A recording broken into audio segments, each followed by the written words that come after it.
Hello everyone, this is Samiling, your OLC, and welcome to the G course, Understanding the Self.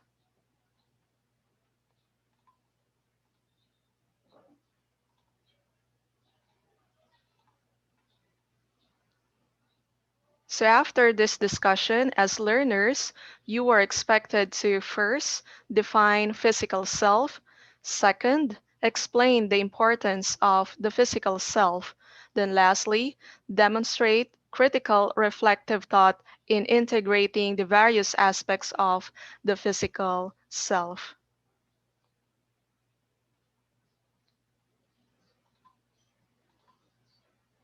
So today, class, we will be discussing about the physical self. So what is a physical self? So let's try to look into it. So when we say physical self, it actually refers to the body. So the physical self is the body. And it is a marvelous container and complex, finely tuned machine with which we interface with our environment and fellow beings. So in other words, this physical self that we have now is our body, and it's actually a container. It's very complex, and everything is finely tuned since we are functioning, all the parts are functioning as one. That is why we can move, we can do motions, we can go from one place to another, we can think, and whatever the brain does, okay, and so with the body, and so with the parts that we have. And we can also interact with our environment, with our fellow beings using this body or the physical self. Then it is also a concrete dimension, the tangible aspect of the person that can be directly observed and examined. So remember that the physical self or the body is a concrete dimension. Concrete since we have the parts and they have their own functions. And also, this is tangible since we can touch our body, right? So that is the physical self or the body, wherein this body can be observed, this body can be examined. That's why we have the doctors, we have the surgeons that would really observe, that would examine our body if we are not feeling well, or for us to know our health condition. So that is the physical self.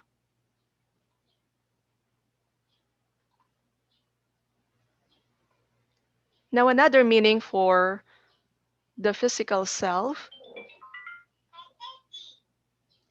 it says here that directly or indirectly, the discussion on this physical self has found a place in various schools of psychology, particularly in psychoanalysis, behaviorism, humanism, and other studies under psychology.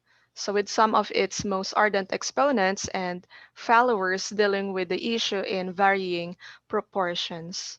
So, the study of the physical self can be done through psychology, not just in other sciences, but even in psychology, particularly in psychoanalysis, behaviorism, humanism, and other studies under psychology, wherein there are many psychologists, those people who are very interested in the study of the self, followers, scholars, okay, wherein they would be dealing with the study of the self. So that's how complex our physical self is. Now we have here William James, and according to William James, the body or the physical self is the initial source of sensation, and this is necessary for the origin and maintenance of our personality. So all the senses that we have are all embedded or part of our physical self or the body, wherein our senses are important. These are essentials when it comes to our experiences. So we cannot be able to experience things without our physical self. Now we have here the five senses in connection with what William James is telling us about the physical self, wherein in our senses, of course, we have the sense of sight or visual, so we are pertaining with our eyes. Then we have the taste, gustatory, so we are pertaining with our tongue. Then we have touch or somatosensory, wherein we are pertaining with our skin or our sense of touch, okay, wherein we can just feel things. Then we have smell or olfactory, so our nose. Then we have the sense of sound, wherein we can hear sounds, okay, music, things. So that's auditory, so our ears. So these are all the senses that we are using in order for us to experience everything around us. So without these senses, then we cannot be able to taste food, we cannot be able to see beautiful things, sceneries, we cannot be able to touch objects, to feel things, and we cannot be able to smell fragrances and even hear good music or hear the sounds from our surroundings. So that's how important the physical body is.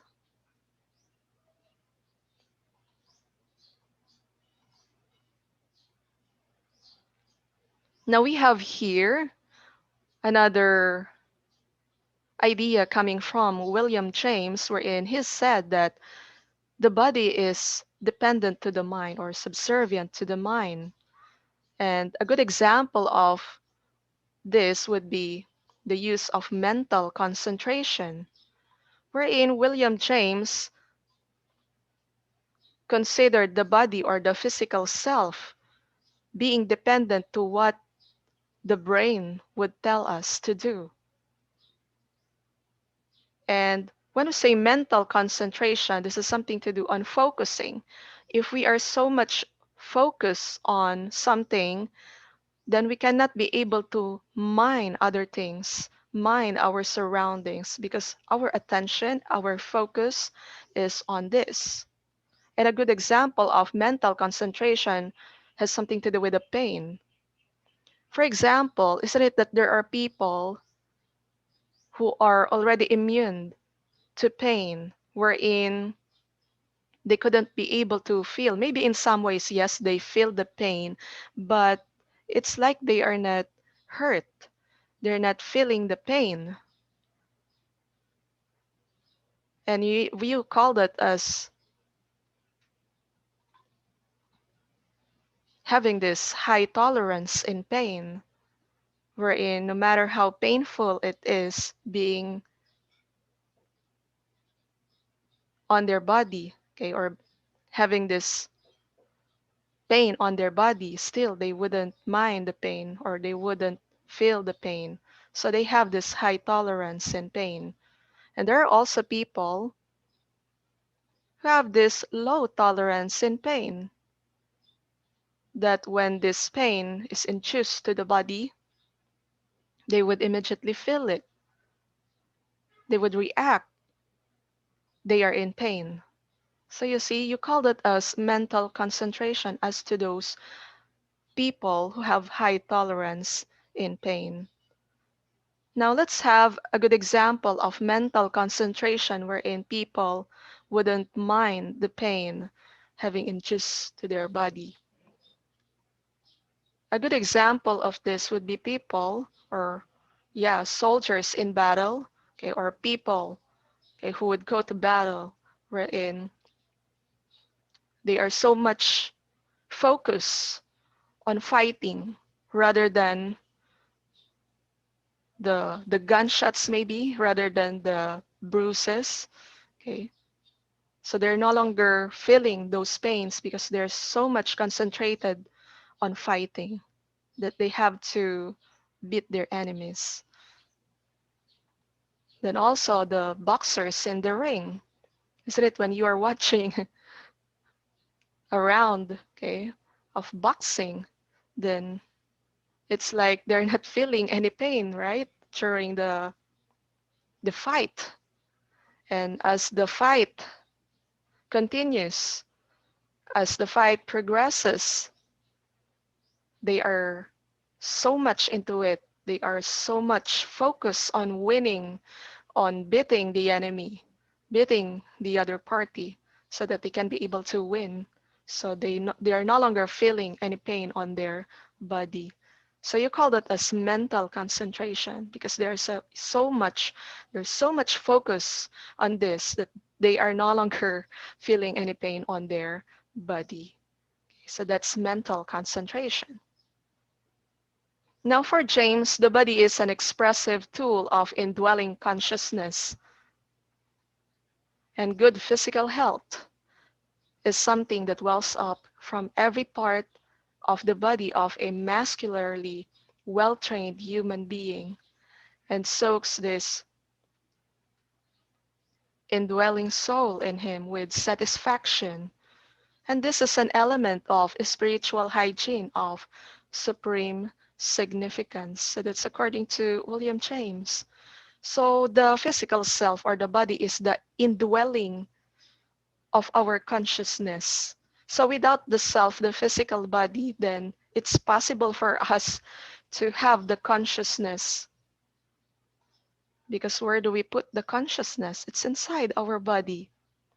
And because we have this body, we have to take good care of it so that we can achieve this good physical health.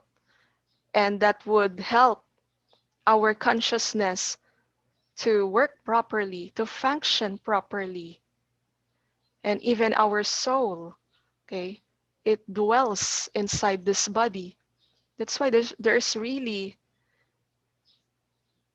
it's really necessary for the body to be taken good care of. So we have to take good care of this body because it is the dwelling place of our consciousness, of our soul.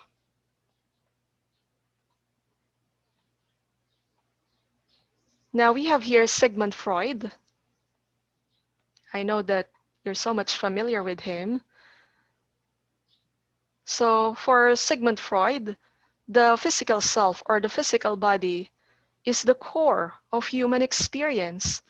Isn't it that we made mention a while ago that without the physical self or the body, we cannot be able to experience things around us. So likewise, with this being the core of human experience, we cannot be able to experience everything around us, everything that we would like to do, that we would love to do, that we wish to do, that we dream to do.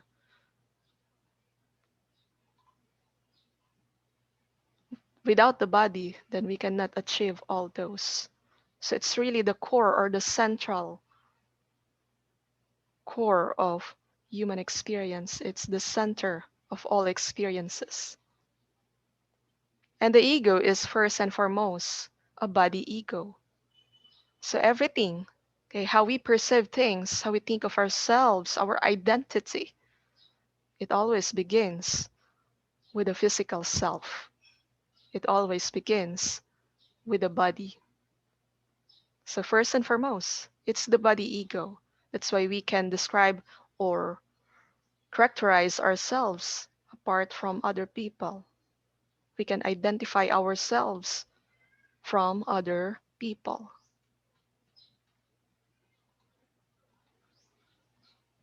Now, how about from William Reich? So for William Reich, the mind and the body are considered as one. Isn't it that I made mention a while ago that the body is dependent on the mind? Whatever the mind thinks, it's what the body does. That's why they are one. So all psychological processes, okay, he postulated, as made mention by Reich, are part of physical processes and vice versa. So there's a relationship with our mind, with that of the physical body, and vice versa. So what the mind does, okay, or what the mind thinks, I should say, then that's what the body does.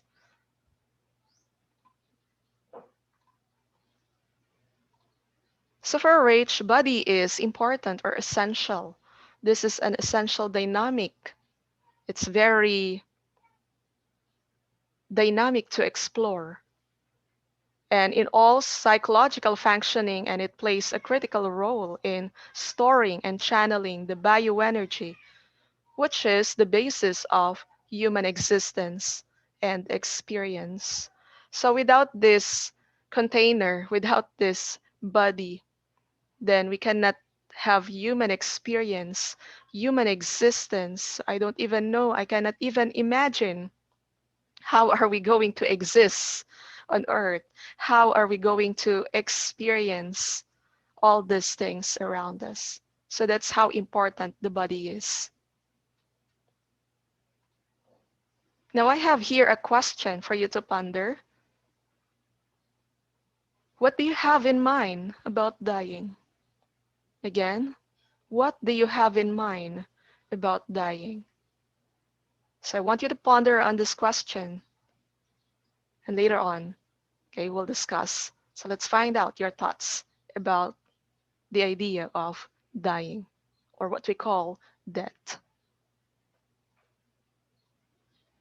So in conclusion, for us to finally end this discussion, the body is essential as it is a container of the mind and spirit. Without the body, there will be no experiences, sensations, psychological, and physical processes. That's how important the body is. That's why we really have to take good care of it, this body. Okay, so without this, then we're not even existing at all, because where do we put the consciousness? Where do we put our soul? All right, so I do hope that you learn many things from this topic, the physical self, okay, which is the container of our mind and of our spirit.